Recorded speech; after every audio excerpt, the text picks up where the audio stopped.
You take a look at our big man comparison. Randolph said, leads the country in points and rebounding. And Yigitolo won't be easy against the 7'2" freshman from Turkey.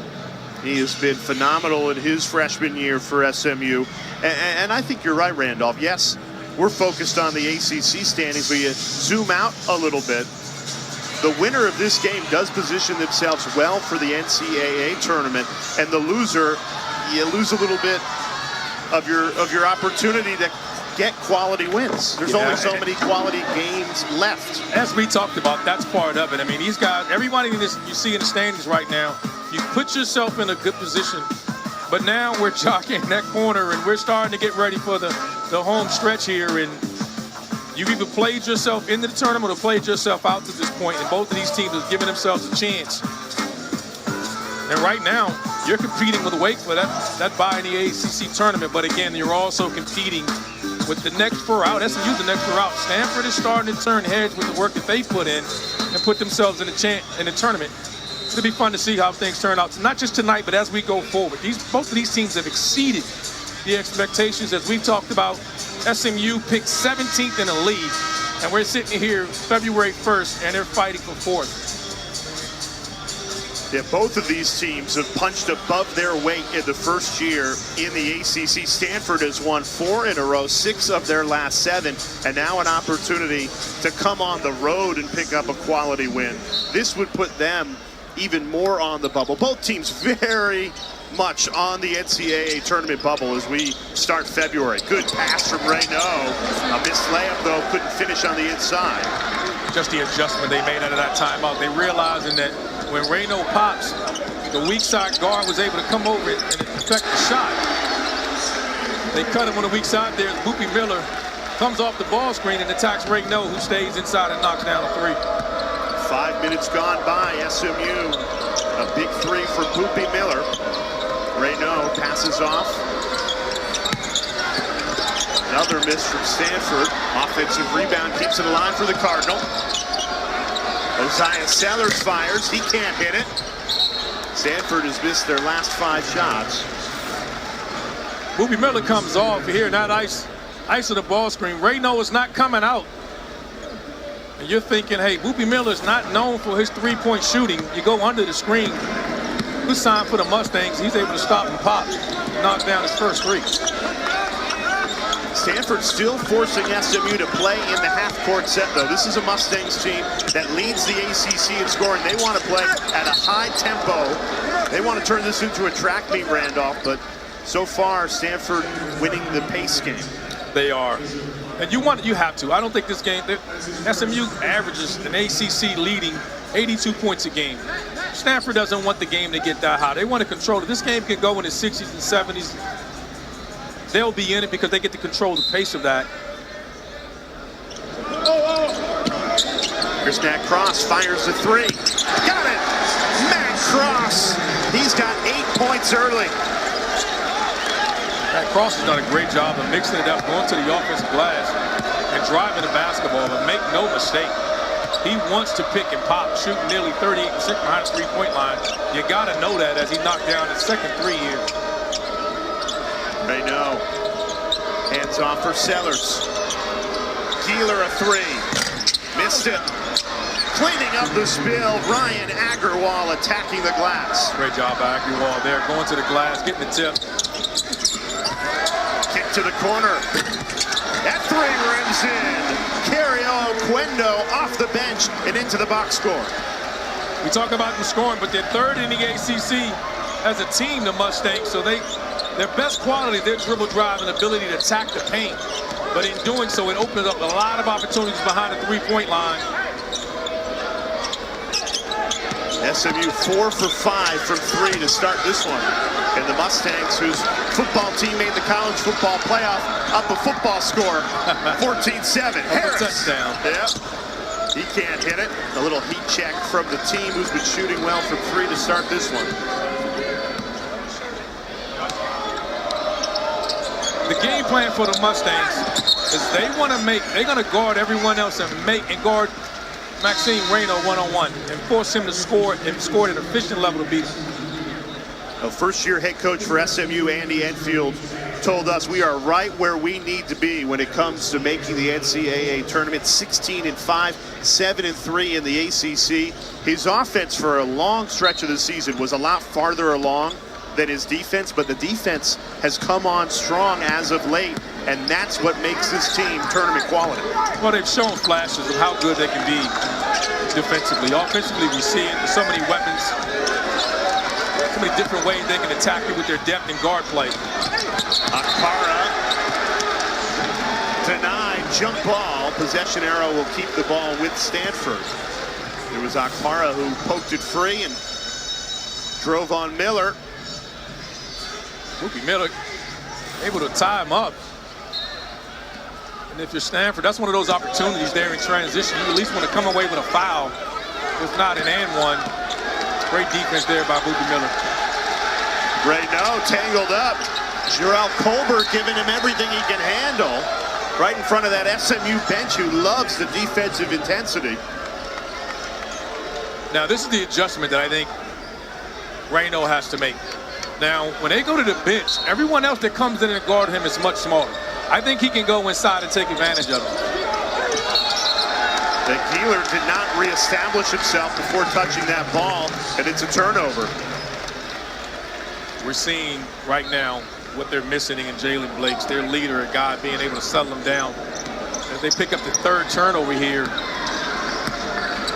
now you're seeing the effect of what Jalen Blakes brings to this team. Scramble for the ball and a foul called on the freshman Anthony Baston Jr. But this is where you miss Jalen Blakes. When your team is struggling to find a flow on the road, you look at what he did at North Carolina for this team. Just that veteran who's been in these ACC battles on the road. Settles your team down. Settles your team down. He knows he's been through the battles. He knows the league well, but more importantly, you're on a road against a sold-out arena. It gives you a chance to just settle the group down early on. You can get a little bit more aggressive in his scoring, set his teammates up, make the game easier for them.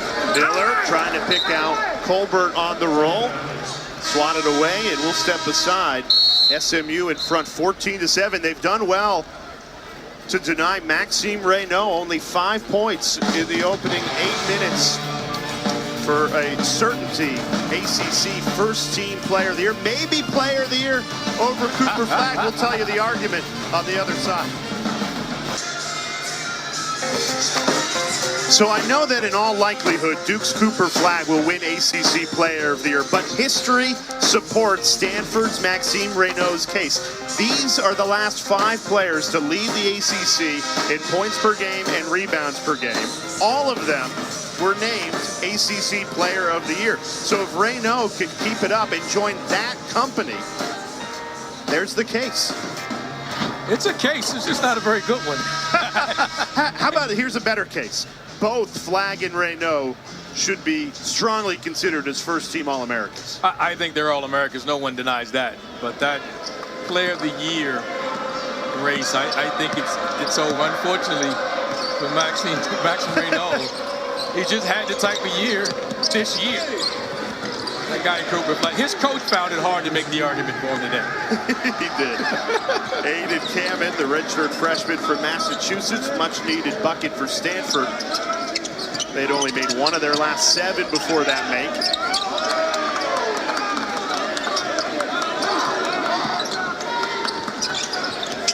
Here's B.J. Edwards, driving right in on Keeler. Kicks it out. Ocario, 5 seconds to shoot. He's in attack mode and draws the foul. Sellers reaching in there. I thought they really good. Stanford was really good that possession defensively, staying in front of the basketball. He didn't reach in and slap his arm down. I don't think they would have called the foul.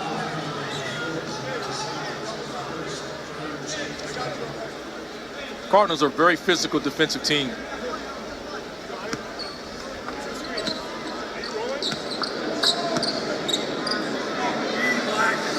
So we were just talking about Cooper Flagg. You got a chance to watch him right here on ACC Network Wednesday, February 12th, when the second-ranked Blue Devils host Cal.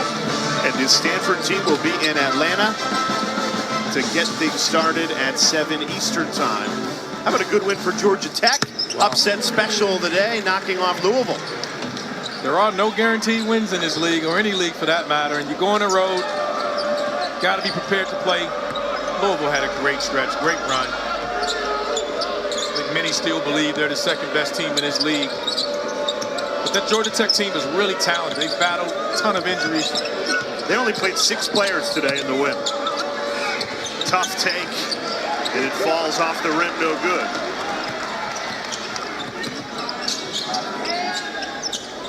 Boopy Miller, the blow-by, kick to the corner, the extra pass. Here's Edwards, flying to the rim for 2. That's the difference, I think, in these two teams. Multiple guards for SMU can beat you off the bounce, create for others. Stanford guys are more comfortable. Maybe they can beat you off the bounce, but they're looking to score. And again, that's what we're talking about when they're missing Jalen Blakes.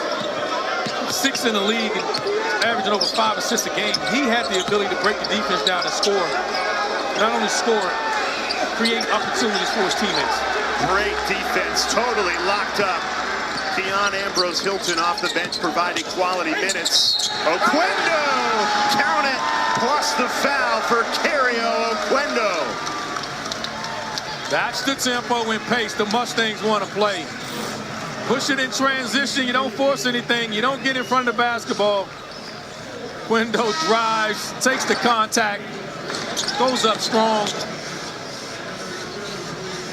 Goes to the line here with a chance for an and one. The SMU has such quality depth at the guard spot. Cario Oquendo joins B.J. Edwards, Boopy Miller, and Chuck Harris. And when you can get 3 of them on the floor at the same time, it creates such a mismatch offensively.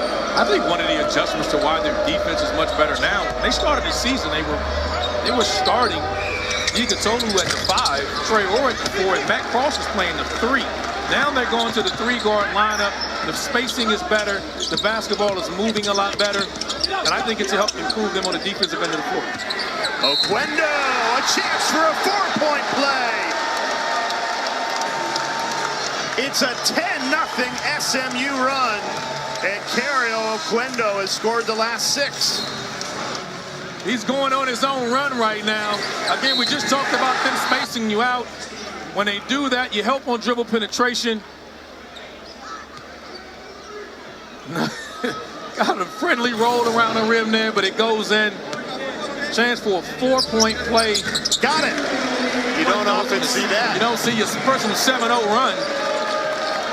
This game is getting away from Stanford really early, and again, we talked about it. They're missing their playmaker. They're missing their leader. Coach Smith was thinking his team was beginning to play better on the road. Stanford has shot 4 of 17, and they turn it over. It's all SMU right now. 11-0 run, and Oquendo's got the last 7. Cannot turn the basketball over. The lob, easy finish, tapped in. Igutolu in perfect position. Timeout, Stanford. SMU on a 13-0 run.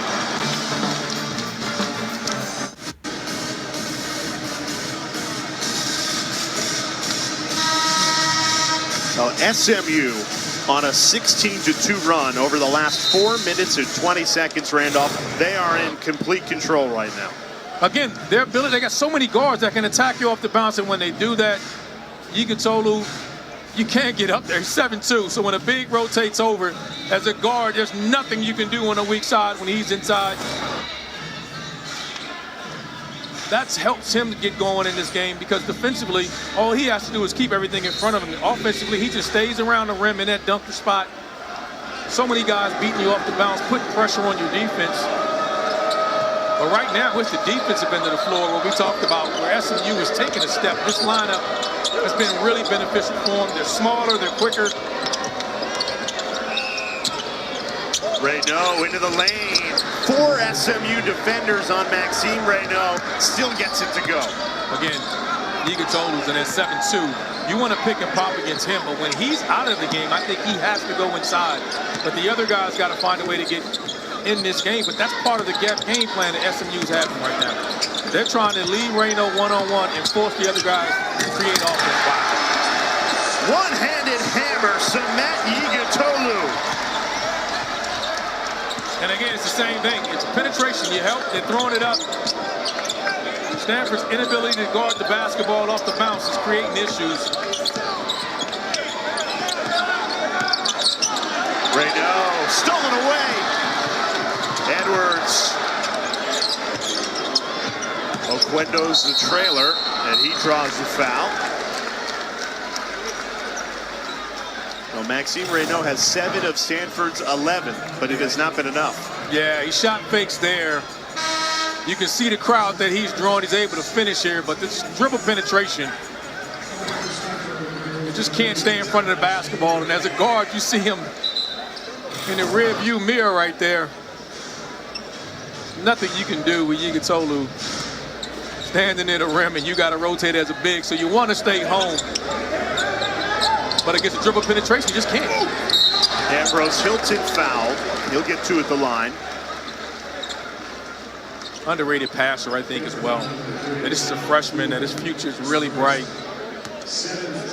More skilled for a 7-footer. He's more skilled than you think he is at 7'2".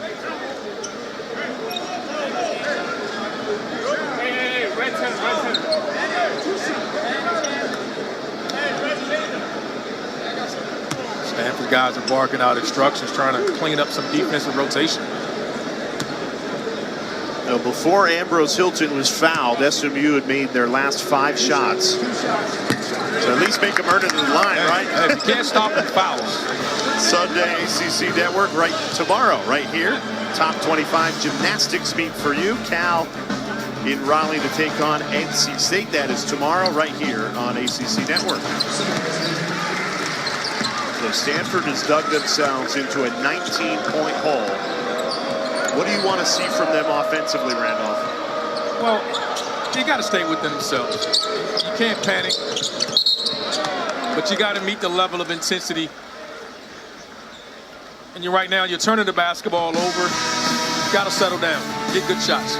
Only 11 points scored in the first 12 minutes. It's all SMU in this first half.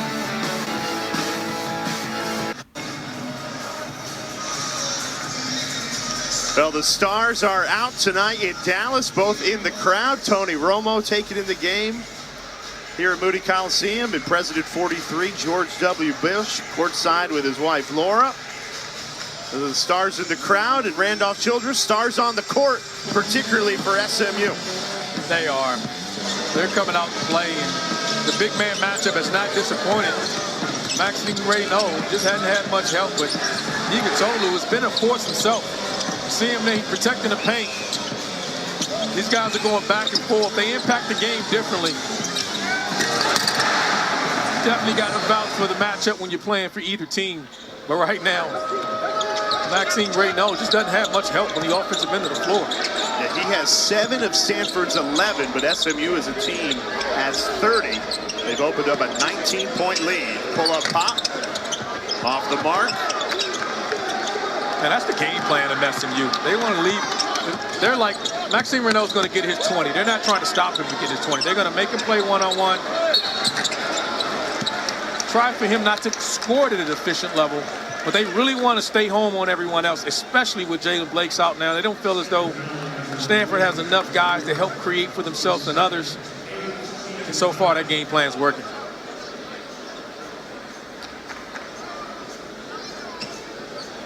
There is no answer right now for Samet Yigatolu, the freshman from Istanbul, Turkey, who missed Wednesday's win against Cal. He was suffering through a shoulder injury, but he looks A-OK tonight. If he didn't, you needed him out there. You're going to make sure he was okay today. You needed that big body, but no, what he brings to this team, you see in the dunker spot with the dribble penetration that these guards have. Matt Cross's ability to punish mismatch, score inside and out. All the pieces are here for the SMU Mustangs to make a run to the NCAA tournament. And Stanford shooting 5 of 19 from the floor, and only 20% from 3. Stolen away, Reno can't even catch it. denying him the basketball, and B.J. Edwards cashes in on the other end. And SMU has been suffocating defensively. Yeah, you can see it now. Chuck Harris pressuring the basketball. Yeah, with this matchup, they have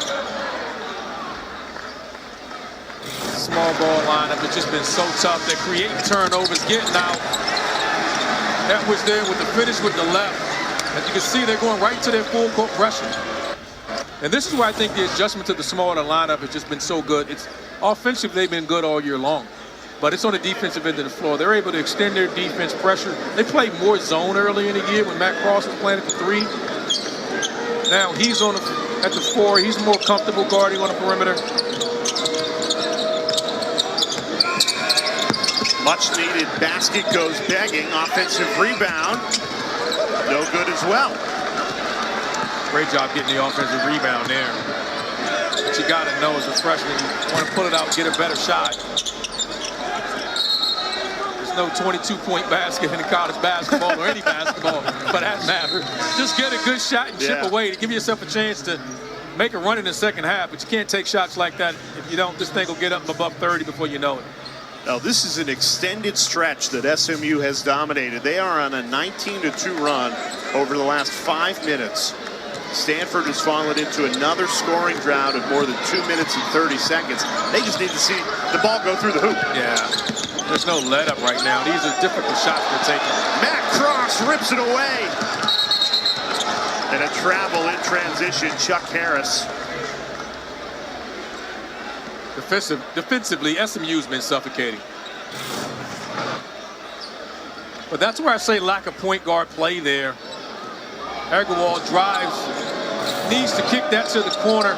Didn't see the corner defender, Matt Cross, come down and take it away from him. Got to find another way to create offense for someone else. You can't force shots. SMU has forced 4 steals in this first half. Some of the best defense they've played all season. And Stanford continues to struggle. Still can't get anything. Raynaud now with it. Tapped away. You can see the experience. He gets the offensive rebound. Could have gone up. He dribbles it out, trying to settle this group down. They're spending so much time on their heels because they're not scoring on the offensive end. And SMU is just coming downhill, attacking them off the bounce, getting to the rim. Just got to find a way to get a basket here, and someone needs to attack the rim to get to the foul line. Well, Stanford has missed 6 in a row and 1 of their last 10. Raynaud trying to change that. Comes up empty. And it's SMU ball.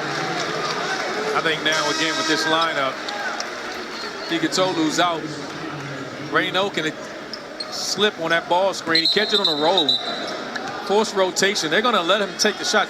And he can knock down that shot. Again, he's shooting 35%. But for the rest of his teammates, if he drives, he forces rotation. They need to get open looks to get some confidence right now. He's going to have to make that adjustment and identify. He can score whenever he wants, but his teammates need help right now. And usually that's Jalen Blake's job, but he's unavailable. Edwards lobbing it. Colbert couldn't bring it in.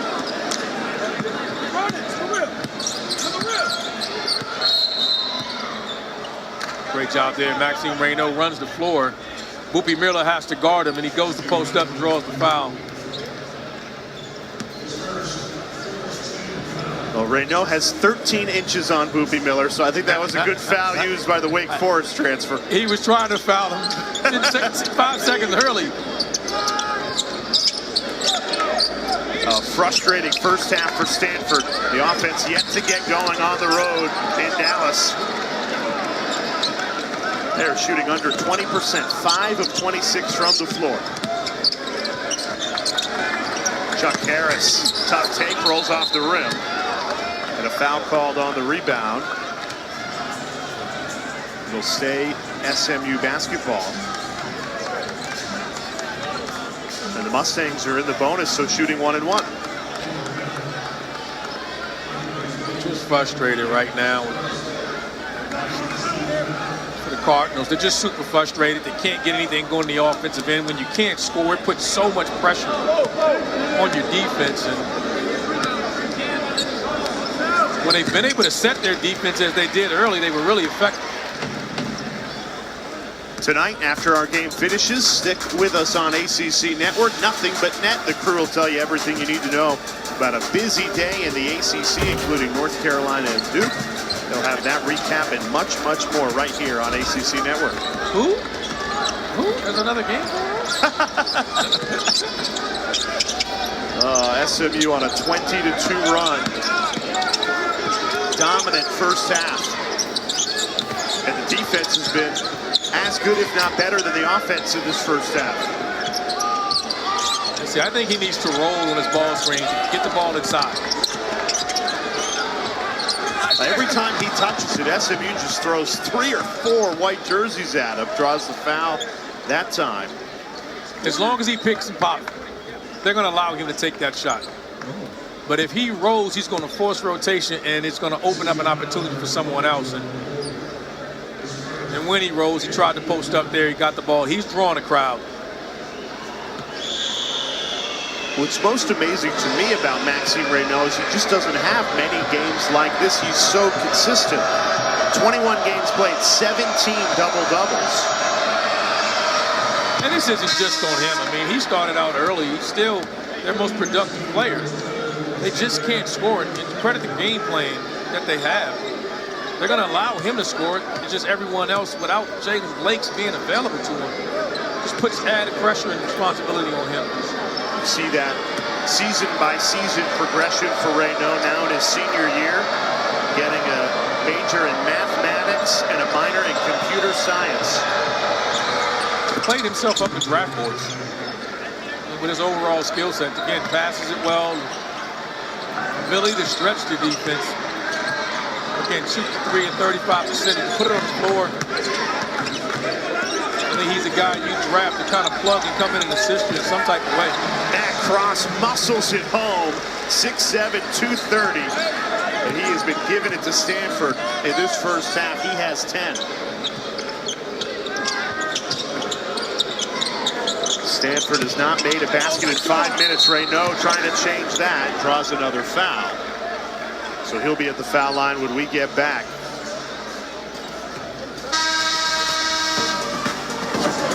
Igutolu's having his impact on the game. He knows when those guards come up, and away. I got an easy deuce. SMU. Well, we've talked a lot tonight about SMU's offense, which leads the ACC, but how about the Mustangs' defense, Randolph? We talked about it's an improved part of their repertoire. Offensively, they had it all, but defensively, they're creating turnovers. We talked about how efficient they are shooting and scoring and passing, but if they can start putting together stops on the defensive end of the floor, it'll make them that much better, more efficient team, and which is why you see this 23-point lead here in the first half. And they're starting to come into form at the right time as they're making a push to get to the tournament. And I know it's just one half of basketball, but when you use the eye test and you watch this team play, they're an NCAA tournament team. They are, and they're playing their best basketball right now, and they're getting ready. They're improving on the defensive end of the floor. When you're this efficient offensively, every team has parts of their game that's ahead of the other. But right now, they are really good up on one end. They're really improving on the other. They can put these two things together. There's no question. Come tournament time, this team has what it takes. They have the personnel when you see it. There's no question about that. But they got to go out and earn it. A lot of basketball left to play. Yeah, as we tip off February, our bracketologist Joe Lenardi has SMU next 4 out, so right on the bubble. So this would be a big statement win if they can hold on. A lot of basketball left to be played. 3:30 remaining in the first half. Matt Cross, he's been aggressive all night long. 12 points in the first half for Cross. There's no answer for him. And because of his ability to stretch the defense, he's knocked down a 3. He's gone to the glass again. Another drive. Take for granted how physical he is. He's using his body well. You can tell he's in a groove right now, feeling as though he can score whenever he wants. Stanford has missed their last 8 shots.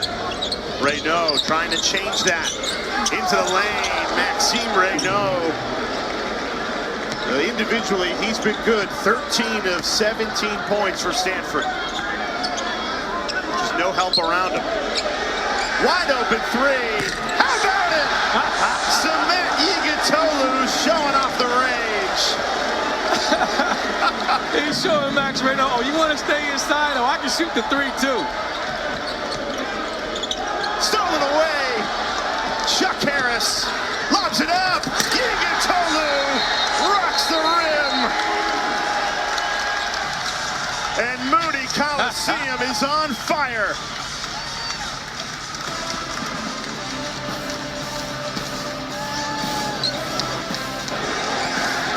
Igitolu, known for his ability to dunk the basketball, knocks down a three and then rim runs and gets the lob.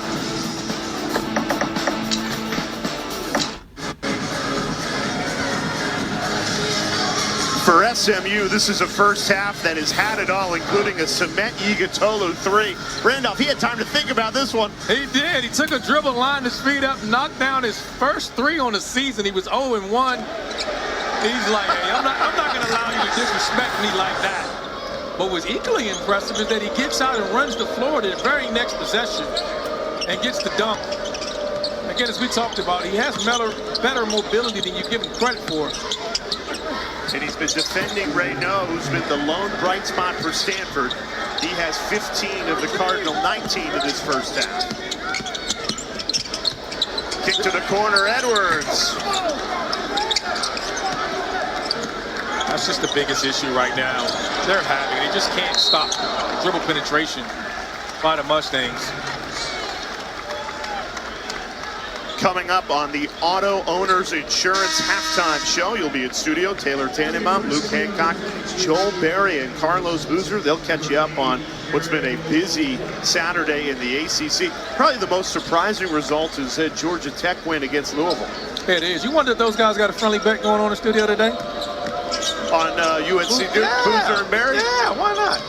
I want to be on Boozer's side. How many points you give him, Joe? I give him 10. I give him 10. But that's a win that if North Carolina can pull it off on the road, they would boost their resume after a disappointing start to their campaign. It can all change in a game, right? It absolutely can. And credit to Georgia Tech for continue to fight. I mean, no one has been playing better than Louisville in both ends of the floor. And for Georgia Tech to get a win, that's impressive. Stanford continues to struggle, particularly from three. 1 of 8 from deep in his first half. Meanwhile, SMU's knocked down 6 threes. SMU's got to be careful here, too. Last 2 possessions weren't great. The basketball's been moving. They've been taking the right shot. Matt Cross, the previous possession, shot it from the logo early in the shot clock there. And they want to play fast, want to take smart shots through the lob, threw it away. And he's too experienced for that. This team is playing too well. Let the offense just come. Osiah Sellers, a very quiet first half for the junior. He actually spent his first 2 years playing college basketball for Andy Enfield at USC. Now Enfield, the coach of SMU, and Sellers playing for Stanford. And he told us, he said when he's recruited, he knew his junior year he'd be ready. The skill set was there. He just needed time to mature and gain a level of physicality. You see his improvement from 1 point his freshman year to 5 last year to up to 14 this year. And he was that third scorer with this team, with Reynaud, Blakes, and himself, which made this team really, really good and put them offensively in the position they're in right now. As they come out and try a little wrinkle with their 1-3-1.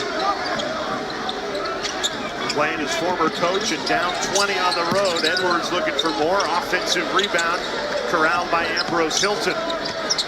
And he puts it back off the glass for 2. Against that 1-3-1, if you can clean up the glass, you're usually against a smaller defender on the back line. That time it was Sellers. He didn't have a chance against Hilton on the glass. Sellers starting to get going. He's got 4 in a row for Stanford. And a timeout called by Andy Enfield. Use it or lose it. He elects to use it. Ball screens, I think, is the right way. But again, Sellers is another guy that can handle and come off. Andy Enfield is not pleased with his team on the offensive end. I think that's put them on the hill. They've had 3 bad possessions on the offensive end. taking quick shots, bad shots. And I think it's led to Stanford starting to gain some momentum. More importantly, gain some confidence on the offensive end of the floor. Well, these two head coaches very familiar with one another, spent the last 5 years competing against each other in the Pac-12. Andy Enfield at USC, like we were just talking about, and Kyle Smith at Washington State. So now in the ACC, new programs, a new conference, but they know their playing styles very well, and Enfield in particular knew that if he could make this a fast-paced game, make it a shootout, that favored his team a lot more than it did Stanford. And he knew offensively they'd be able to score again, but he is stressing the defensive principles for his team. They're starting to create turnovers, which is giving them matchups because they get out so fast, and when they get you in cross matchups, they attack you with so many different guys. Matt Cross being so steady, being consistent shooter from the three-point line, his ability to punish switches is an added factor to this guard play. A logo three, Harris left it short, and a foul called with 5.5 remaining in the first half. They're shooting logo threes, and no one is 10 feet in front of them there, and I think they're settling for these shots. And this is what happens sometimes. You get a big lead, you get comfortable. The ball is just going through the basket so easily for you. They're starting to take shots that's going to break their rhythm if they continue doing so in the second half.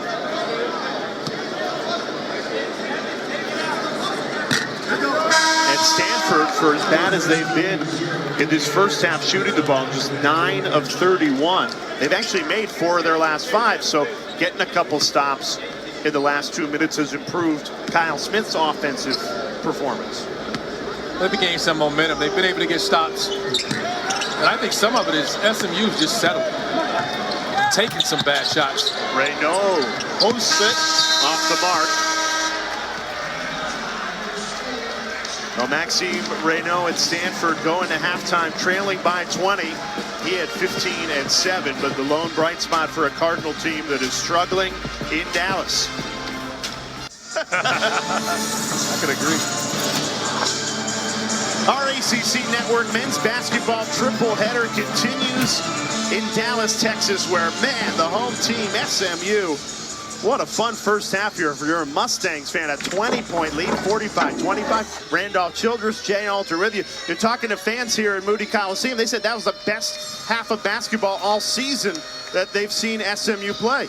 Not everyone said that. Former president said that, so that matters. Let's put some context to that conversation. As Romo comes over at Ash Schwartz Pritchard telling you the night of stars right now, and the biggest star of the game right now is SMU. Defensively, they've just been outstanding. We talk about so much of their offense, but defensively, they've been creating havoc. The Scoopy Miller strips, they're creating the turnover. They've just been active with their hands. You get out in transition, you don't want to give this team easy baskets like that. They have just been relentless in how they attack the basketball. Multiple guys getting into it, getting to the rim. Cross has been active. Tolu's been active. I mean, it's just, but that's how this team is built. 5 guys in double figures. They share the ball. They share the wealth. And the only thing that gets them in trouble, I thought, was a few minutes there at the end of the first half where they started taking, I thought, quick and bad shots. You stole my line, Randolph. I was going to say we got Rashee Rice, who's headed to the Super Bowl with Kansas City Chiefs here. We got Tony Romo here. We got George W. Bush here. And yet the biggest cheer, the biggest star, has been for Samet Yigitolu, hitting the 3 in the first half, his first 3 of the season. And he's had a phenomenal game for SMU. It's the Mustangs that start with the ball and a 20-point lead.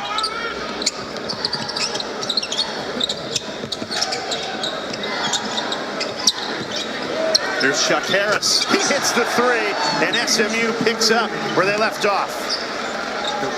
Just settled down. Better offensive execution against the 1-3-1 that time. And see the ball moving. Went to the second and third side. And Chuck Harris knocks down a 3.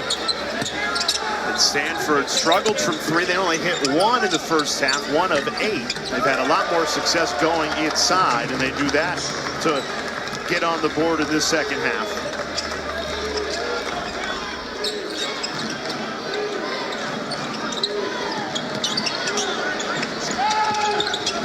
Edwards feeds it in. Two-handed flush, Cement Yigitolu.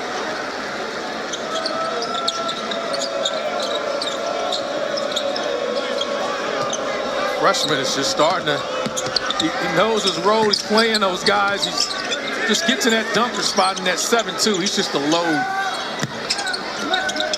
He grabs the rebound on the other end. He's doing it all for SMU. Stanford shooting 1 of 10 from 3. Yigitolu backing down Reynaud. Great move, but it rolls off the rim, no good. Everything but the finish for the freshman. Lost his balance there. Reynaud pulled a chair on him, even though he's bigger. Pulled a chair there. Look at the ball movement there, and just doesn't even have to leave. Doesn't have to jump. From his tippy toes. He just dunks from his tippy toes. Doesn't have to jump. Got to find a way to get him out of the paint.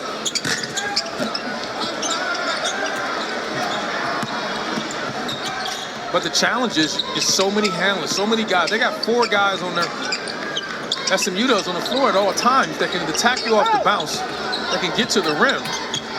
And then an added bonus now, they're playing through Yigitolu. He's throwing the foul there.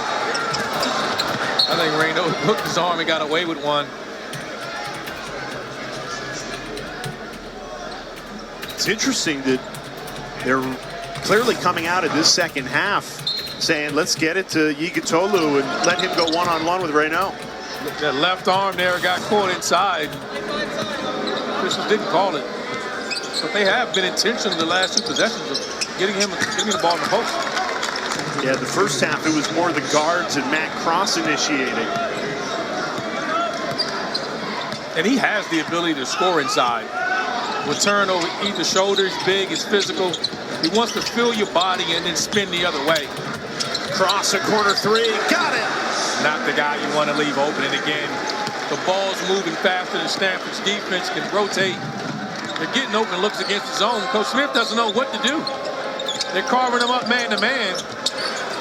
Nice cut, Oziah Sellers to finish at the rim. He's had enough of that 1-3-1. They're going to go back to their man-to-man now. Why not? Left it short. Yigitolu, who had not made a 3 all season, hit one in the first half. And is that considered a heat check? Well, that's right. No, that's considered a heat check. Yeah. I already know the way he's playing offensively, but Yigitolu said, "Hey, I had an open look. Why not shoot it?" We talked about how skilled he is, and again, there's no quitting him. He's going to force you to guard him all over the court as he knocks down the 3. Does Stanford have? But SMU has built this big lead with defense and knocking down 3s. They have. They've knocked down 8 3-pointers, and only that one is the one you probably was a little bit shocked to see. But the ball movement, again, we talked about it. This is just one of the most efficient and better offensive teams in the ACC. So it's not surprising that they're knocking down shots.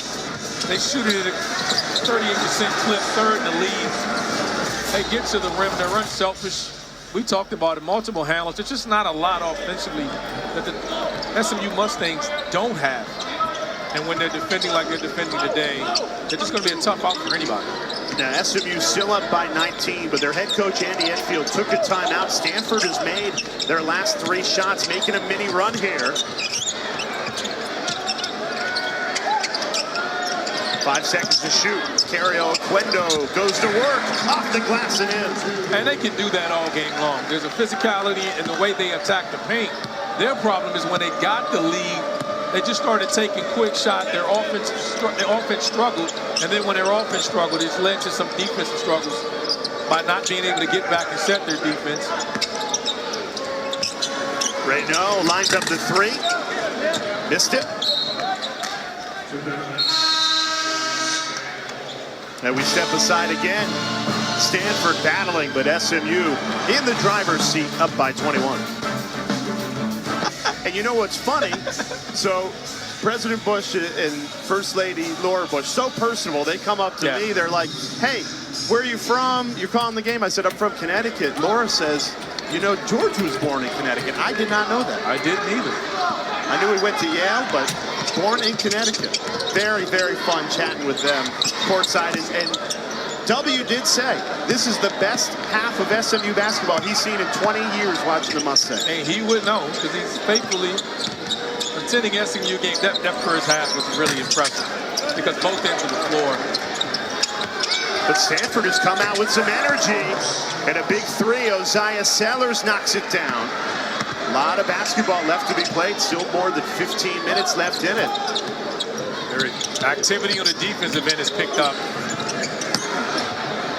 If they can string together some stops, the door might creak open here in the second half for Stanford. Again, SMU's had their moments of struggle. Big opportunity there. Without Yigatulu, they're doubling Reno in the post. Come off the ball screen, throw it back to him. Let the double team come, let him find a teammate. Shot clock down to 2. Geller heaves it. Way off the mark.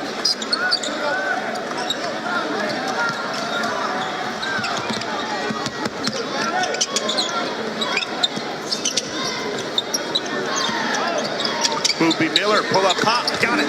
That's his strength. His three-point percentages aren't great, but he's a really good mid-range jump shooter. You play him in drop coverage, that guard has got to get back in front of the basketball. His percentages started to go through the roof at that point. Matt Cross rips down the rebound. Yeah, he's turned into a double-double machine since moving from the 3 to the 4. That stretch 4, 6 double-doubles on the season as Boopy Miller buries another one.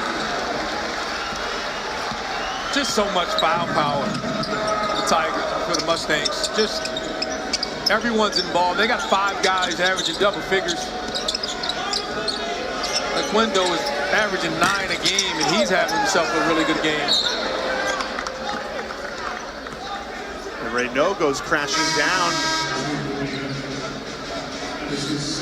Jarrell Colbert got a piece of him on the rebound. He's trying to box him out and caught him in the head, but it's with his hand. And the officials do not have to go to the monitor at times. This is one of those examples where they'll tell a player it was incidental. Reno doesn't like it. Obviously, the officials didn't think it was malicious, which most times it's not, but really grazed him with his hand. Sellers, he's been the hot hand, misses that one. Boopy Miller steals it away.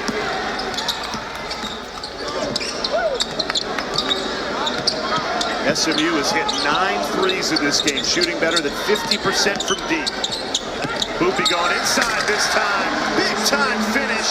Cement Yigatolu. What a game he's having. Really doing a good job there. Even pushing Reno off the block.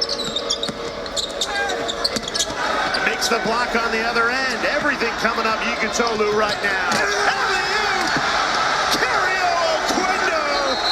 The rim.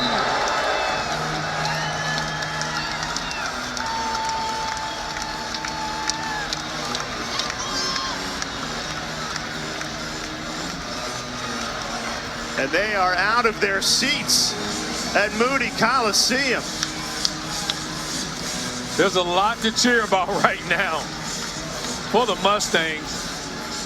They've turned the switch on again. They're back being active on the defensive end of the floor. Turning defense into offense there. You don't get back against this team, forget about it. Too many weapons. Quendo showing you I'm more than just a driver. Getting out. Boopy Miller showing you why he's one of the best passing guards in the ACC. A lot of big-time guards. Boopy with his 9th assist as he's approaching a double-double. Again, we're just seeing this team that has the talent.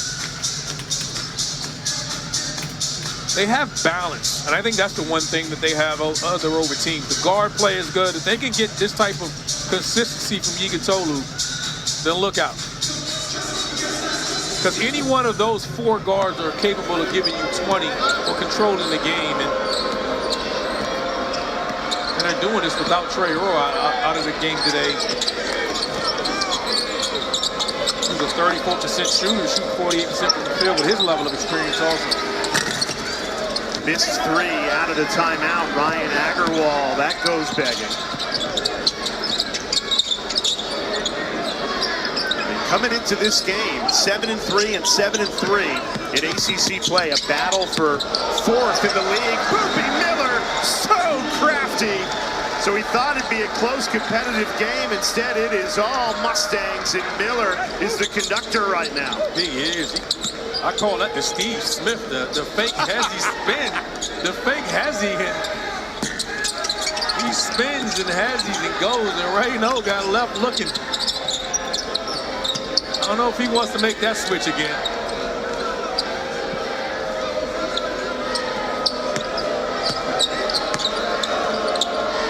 Fading away, Sellers, that rattles home. Sellers is a player. He's a really good player. We talked about before, when they get Jalen Blakes back and he gets to slide more in his wing position, then they can attack you in all three phases, from the wing, from inside, and from the point guard spot. And they're missing their leader here tonight, Nick Schoen.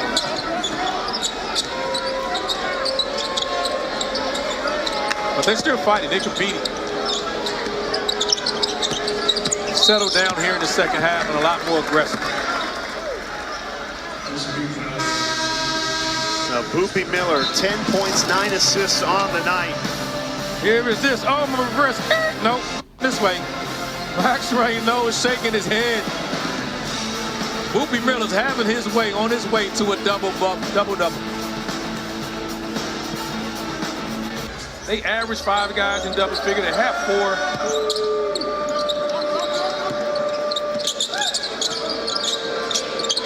Backdoor open for Sellers. He misses the layup, but cleans up the spill. Great job there by Sellers, but just not enough help. It's just been played this game offensively, 2 on 5. Yeah.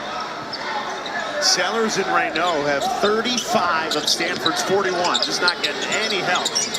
Harris a 3, nothing but the bottom of the net.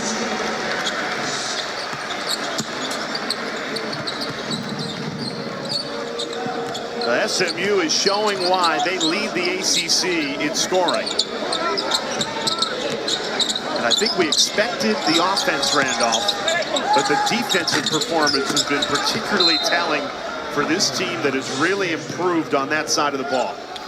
It has, and that's the only thing that's holding this team back. If they can just, they're not just leading in scoring, they're leading in field goal percentage. They're doing it in an efficient way. They're third in three-point percentage. They're second in assists. They're second in offensive rebounds.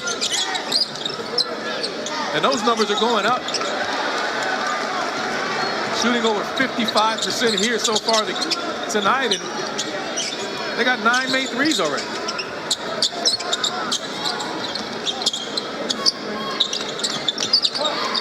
SMU has made 6 of their last 7. Shot clock down to 8. Yigitolu going at Rayno. And a foul called. Rayno pulled the chair again, but I think caught Yigitolu's leg and brought him down with him. Yeah, he got away with it in the first half. With Yigitolu just losing his balance this time. He tried to pull the chair and didn't get out of the way in time and tripped the big fella up.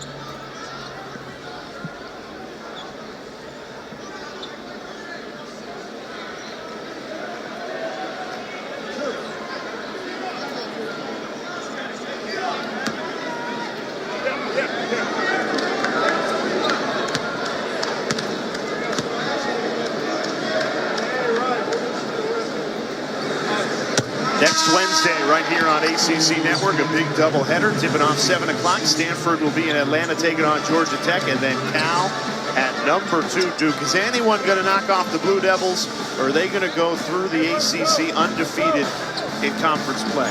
I think the best chance is at Clemson. I think they're the one team that could present some problems because of the level of experience, their guard play. I mean, people aren't talking about Hunter enough for me. You're talking about a guy that's chasing 50, 40, 90 field goal percentage, and it's definitely an all-conference guard. But the balance of their team, if Lachlan can step up and give them some consistency inside and play one of his better games. They're a tough defensive team. They're very good offensively as well. And outside of that, I don't know if anyone else in the league can score enough to beat that team. That Duke team, I think, is elite defensively and one of the top 2 or 3 defenses in college basketball. Right now at halftime, they're up on North Carolina by 22, 47-25. Wow. Not many times in that rivalry it's lopsided like that. No, it's not. It shows you, one, the state that Carolina's in right now, but also how dominant Duke Blue Devils are. And I didn't think this game would be that lopsided. Vegas had it as a 2-possession game in favor of SMU, and they lead by 30. Well, when you lose a player like Jalen Blakes, who I think is probably the most improved player, it would shock me if he gets that award. You lose a lot. It's not like he's been gone and you got enough time to practice. Kyle Smith sitting there going, we're down 30. Can we hit the fast forward button and get on the plane so I can get back home? And I think this is one where SMU knew they really needed it. Right on that NCAA tournament bubble. Joe Lunardi has them next 4 out. They're at home. And they have played possessed. Stolen away again. Edwards right to the rim for 2. Another turnover. Another pick-6 turnover and bucket for SMU. They have been outstanding on the defensive end of the floor with another turnover. 9 steals tonight. The defense has been phenomenal. This is a statement performance by SMU. Harris, how about it? Why not? Why not? That's the type of night it has been for SMU. Timeout Stanford. A 35-point lead for the Mustangs.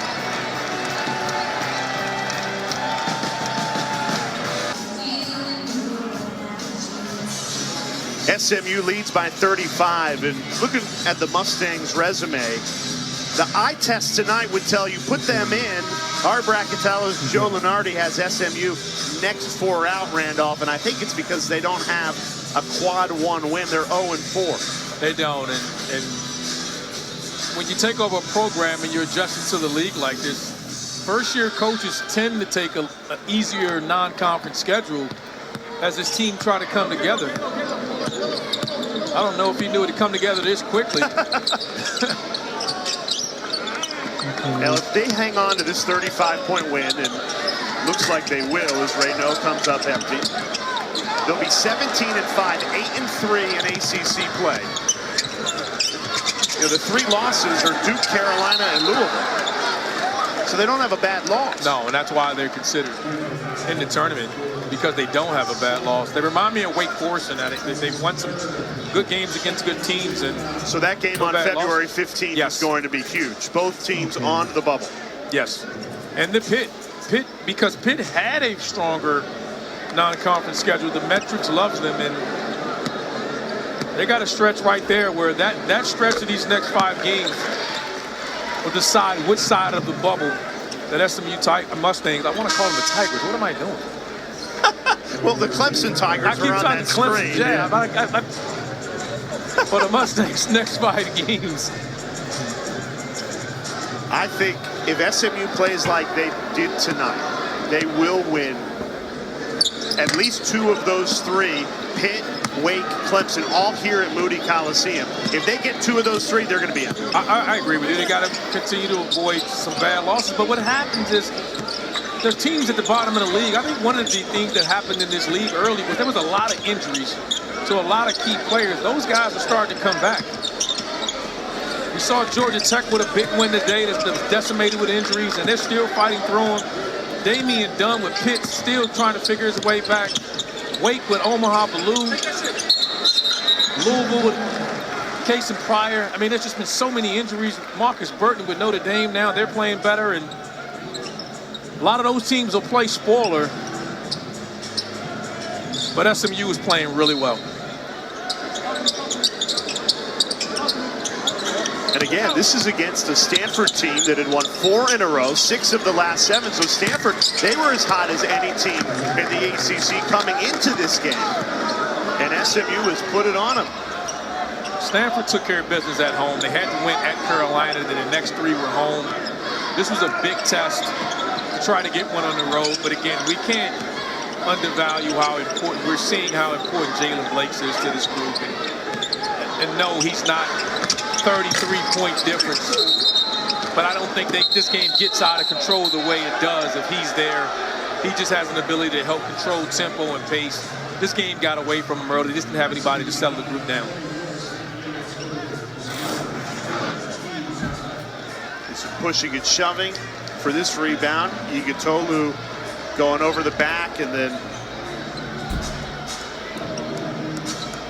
the officials did a nice job sorting that out quickly. Doug Sermons and Trey Steins, along with Ted Valentine, our officiating crew tonight. Yeah, I think this game does show you the value of Jalen Blakes. Shows how important he is to this team, and he's taken advantage of his opportunity to have a larger role as he transferred from Duke, showing you so much in his offensive package. You said earlier tonight you think he's the ACC most improved player. I do. Those numbers would certainly back that up. We're talking with head coach Kyle Smith. He said he wanted somebody that knew the league and was competitive. And he said John Shire, his former head coach, used the word stubborn. Kyle Smith said, that'll work. I can work with stubborn. Well, and because his role in Duke was to come off and be a defensive guy with the guard rotations that they've always had. And credit to him, he's showing you I had more of an offensive game to me if I'm given the opportunity to play that way. And he's shown that thus far this year. So still just under 6 minutes left in this one. SMU's already scored 79. 3 shy of their season average 82. And Harris hits it right on cue. How do you stop this Mustangs offense when they're playing like this? One, you got to guard him. You can't leave a 44% three-point shooter like Chuck Harris. But it's difficult because offensively, again, they have so many guards that can attack you. If they're competing like this, I think the one player that they can ill afford to lose, that they need on the floor, is Cement Igutolu. What he brings, they just don't have anybody else on the roster with him. They have the guard rotation, but his ability on a guard rotation, your big cannot rotate over. If he does, we've seen the lobs. It's just difficult. It's a difficult ask. And this is a different team since first-year head coach Andy Enfield made the shift to Matt Cross playing the 4 and playing 3 guards. Since that, SMU has been a juggernaut offensively. So tough to stop. Tomorrow, right here on ACC Network, Top 25 Gymnastics meet for you, live from Reynolds Coliseum in Raleigh. It's Cal and NC State tomorrow, 4 Eastern Time on ACC Network. See Coach Enfield there. He's in his coaching mode. They're up 34, and he's 35 now, and he's still going to find an excuse. There's going to be something wrong on film. But they're on pace to score at 100 here. Well, the one thing he has instilled taking over this program is we're going to play up-tempo. We're going to just try and outscore him. We asked a question to him about defense today, and he goes, look, Reynaud, he's going to get his. We just have to outscore him. Well, he said that, but credit to him, he did say Reynaud was the guy he was going to allow to shoot. The rest of the guys he was going to lock in on, and I think they did a great job in doing so, where they're like, hey, he just said, hey, I'm not going to try to stop Reynaud from getting his points. He's a talented player. I think an NBA first-round draft pick. He's going to get his double-double. He's going to get his 20 and 10. But everyone else, we're going to slow down, make it difficult for him. And with Jalen Blakes being out, it just made that game plan even more effective. Kick to the corner. That's the type of shooting night it has been for Stanford. They are 5 of 23 from 3. You're going to start to see some of the younger guys on the benches come in and play. And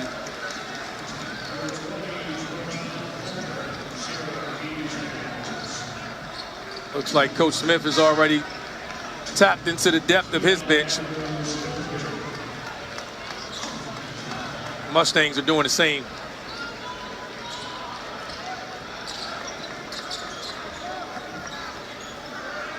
Yigatolu and Matt Cross's night's most likely over with a little bit more than 4 minutes left to this one. And SMU up by more than 30. I think that shoulder's fine. Oh, yeah. Yeah, he missed Wednesday's game against Cal with a shoulder injury, and boom, did he bounce back in a big way. And it's not just the points and the rebounding, but his blocks, his steals, what he did against Reno tonight, impressive. You hear it as a player, as a competitor.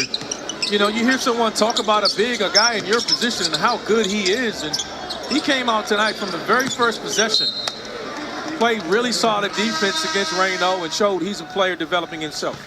Now the defense has been there, and the ACC leading scoring team on the season has 83 up big.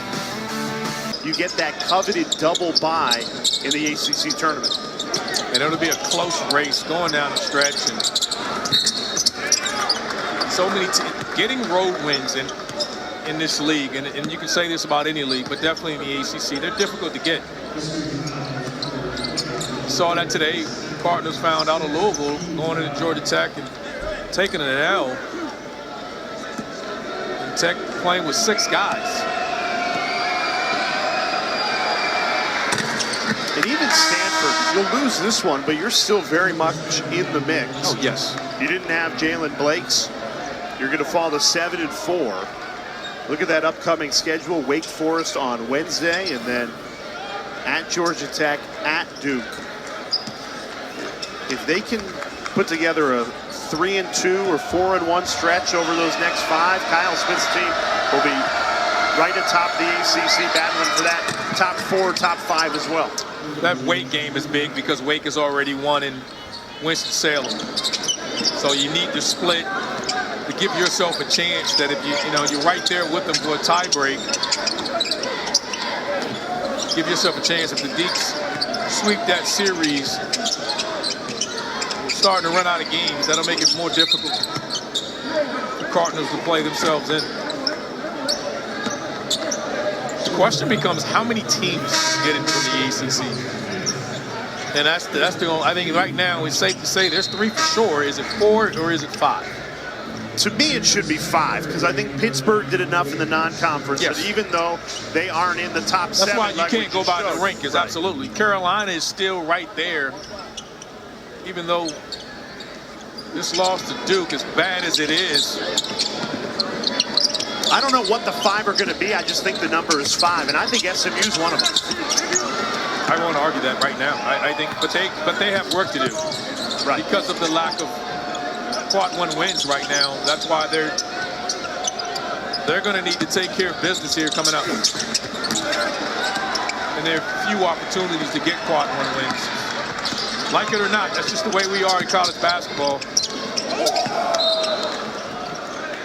The computers matter. What I don't like about the computers, though, or I guess my frustration with the metrics, is way too much emphasis is placed on November. You know, there's no metric that can show a team that improves over the course of a season like SMU has. True, but November has to matter because you can't punish a team. You take Carolina, as much as people get on Hubert about that, they had a top 5 schedule in the country. And you want to reward it. And they shouldn't be punished for playing good teams. I think you can do both. I think you should bake into the metric how the team is playing in their final 10 games of the season. How have they improved? How are they playing now? Because it matters how you're playing in March. It does, but I also think November matters as well. Equally? Yes. Yeah, see, that's where I just disagree. I would rather an SMU team playing like they are now than a team that had a great November and December and is 500 in league play. But that's just me. And ultimately, it's going to be up to the committee. And let's see if the committee agrees with you. They won't. They won't. But look, for SMU fans, you got Wake, Pitt, Clemson all at home in this building. If you take care of business, you will be in. You're in. They have everything. Even Stanford. everything they want to achieve right now, despite this loss here, is right in front of them. But we're into February now. Right. And this is the month. Put yourself in position. We're approaching the heat, straightaway now. You got to take care of business. Another rim rocker on an alley-oop, and it's Colbert who throws it down. And to your point, it's why Pittsburgh is still in. Yeah, and you can't just go by. It's because of the November that they've had. I know. I'm trying to have it both ways. Yeah, you're trying to have your cake and eat it too. I want Pitt and SMU in, and there's a reality where they both could be. Yes, absolutely. They're still there. I agree with you. I think, and what we see from SMU, and when you see them live, when you watch their team,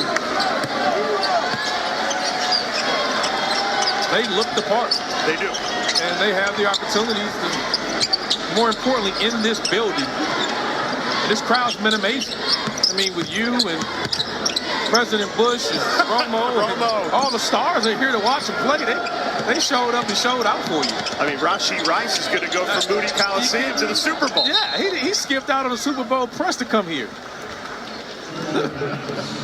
Tonight's player of the game brought to you by Intuit. Matt Cross, who really set the tone early, 12 points in the first half. He did. He got off to a hot start, knocked down a couple of threes. Just played with a level of physicality and driving to the paint.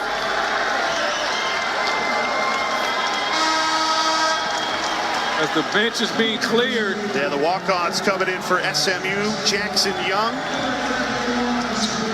and Trey Utter. Two Texas natives checking into the game. I think they should score, try to score. If they get a stop Absolutely. here. They'll hold it, but I wish they would chuck one up. Hey, if Igutolo could take a three, why not one of the walk-ons, right? Why not?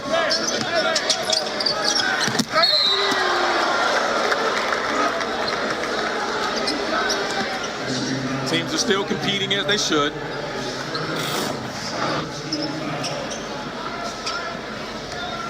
We got lost on the back cut there, tried to make up for it. Make a mistake like that, you got to commit the foul. You can't give up an easy basket like that. Stay with us right here on ACC Network. Nothing but net. Joel Berry, Luke Hancock, Carlos Boozer, and Taylor Tannenbaum in studio. They'll break down what was a wild day across the ACC. The Moody Coliseum crowd urging Jackson Young to put it up, but he looks over at the bench and dribbles this one out. SMU, a convincing victory. Statement win at home, 85-61 win. Andy Enfield's team improves to 8-3, tied for fourth in ACC play. For Randolph Childress, our terrific crew, I'm Jay Alter saying so long from Dallas. Let's get you into the studio for Nothing But Net.